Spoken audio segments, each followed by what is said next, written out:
Now, this will be the third tape. Third tape on the same problem. Should Rushdie die? The Islamic verdict. Should he? That's the question. But now you have to get the tape. Can you tell us? Because we're all here. No. This is another lecture. You want me to deliver another lecture? Not just say No, wait. We started here at 2:30. It's 4:30 now. This will take another 2 hours.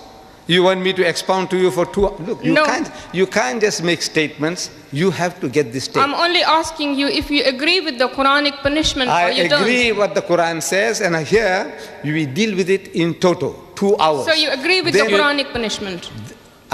How, as a Muslim, how can you disagree? That's all I want. I think that.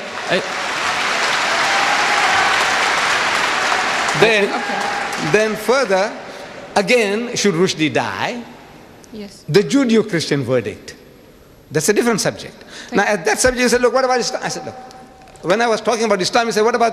I said, look, wait a minute. You see, there are people who can make 100 different statements in 15 minutes. Unfortunately, I can't do that. You see, if I touch something, I have to explain to you the whole situation. So, the Islamic verdict, the Judeo-Christian verdict, and now you will see in the future how he fooled the West. And each and every one is separate, independent, but is doing a certain job. I think that excuse me, sister, I think that Sheikh Deedat has been very patient in answering a question that is not related to the topic. And brothers and sisters, ladies and gentlemen, I would like to ask you to please remain and contain your questions to the topic. It is unfair to ask a question on another topic which will require perhaps a couple hours of explanation. Could we have the next question, please? Assalamu alaikum. My name is Tabassum Ahmed and I'm a Muslim Pakistani. I want to ask you, is the fatwa passed by Ayatollah Khomeini, is that justified from an Islamic point of view? I don't think you understand Without English, my child. Look, we have been talking about how Rushdie fooled the West. Where does Khomeini fit in? The topic. Look, if you came with the understanding, I don't know whether you understood, a challenge to the giants of the British literary world, can you stomach the best of Rushdie? There was no Khomeini, no Quran, nothing. We're not bringing it. The Quran says this, the Hadith says this, nothing. We are talking about how he fooled the West. And what you can do now is to educate the British what he has done to them. Let them do the job. And they will do it for you. Could we have the next questioner, please? Assalamu alaikum wa rahmatullahi. Would you identify yourself, please? My name is Hajj, and I would like to ask a question to Sheikh Ahmed Deedat. He says that Rushdie has blasphemed all the humankind, all human beings.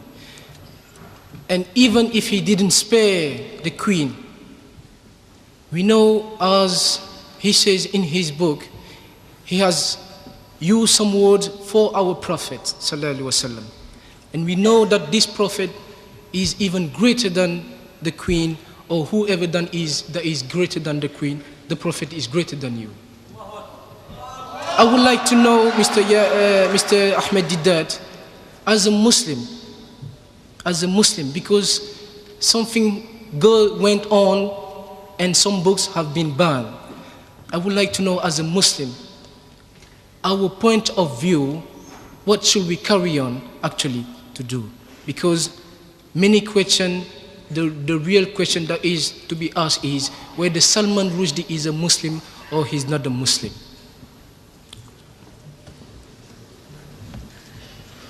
I don't think you're reading the newspapers. Look, Salman Rushdie, he says he is not a religious man. He doesn't follow any religion. That's his verdict. He is out of the pale of Islam on his own confession. Well, now what do you want to go and ask him now? What will we ask him? He says he doesn't believe. Finish. It's over.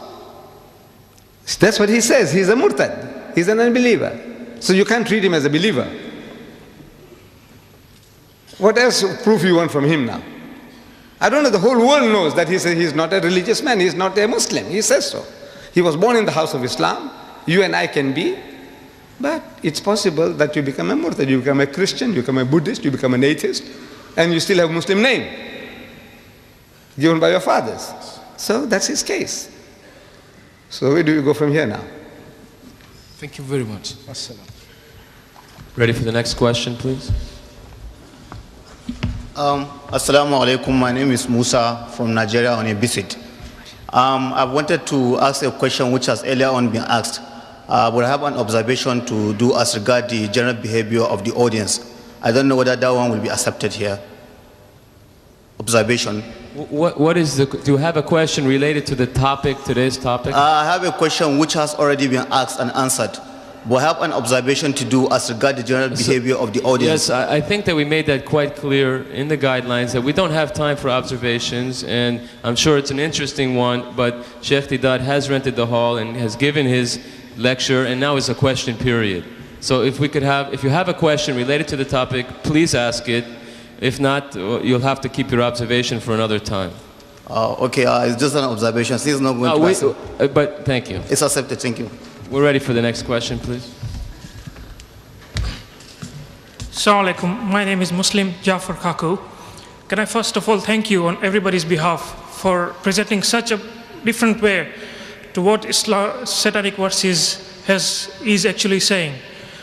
The second thing I wanted to say was, can you make sure or do some effort in helping us to give this book to each and every household in Britain as well as in America or in Western countries?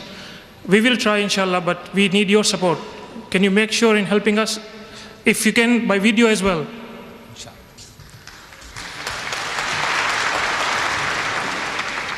We are publishing 100,000 in Britain for free distribution, and another 100,000 in America for free distribution. I would like to see 1 million copies here and 1 million copies there. But now I'm appealing to you that don't kill the goose that lays the golden egg. See, don't kill us. What you do is, how much does this book cost each? Roughly 15 pence? Right. This costs 15 pence. Buy 10. Buy 100 at 15 pence each, so you don't kill us. And you give them out on your behalf. You know, this is what you ought to do. That way you'll be helping us immensely. Because now I'm interested in publishing the 100,000, it's under print. But then I said, look, I want 1 million. Look, this book should be given out in the streets, in all the cities. Give them out freely. You know, you buy them at cost price. If you can publish them yourself, cheaper, we are giving you an open order inside. We want no royalties from you. We have no copyrights. You publish it, you sell it, you distribute it free. No restrictions whatsoever. So if you want to do that, you can have that privilege as well. You can print it yourself. Maybe it'll cost you 10 pence. Yeah. Maybe it'll cost you 5 pence. Go ahead and do it. But help us that way. Spread the book. Inshallah, we'll help you. But if you can start a fund or something just to publicize this book and the videos, I'm sure you'll get a lot of response from people who want to donate to this cause. No, we don't want donation. You just buy it yourself. If you have got no time, buy 100 copies only. Okay. For how many? 15 pounds. Thanks very much. Or something like that. Thank you.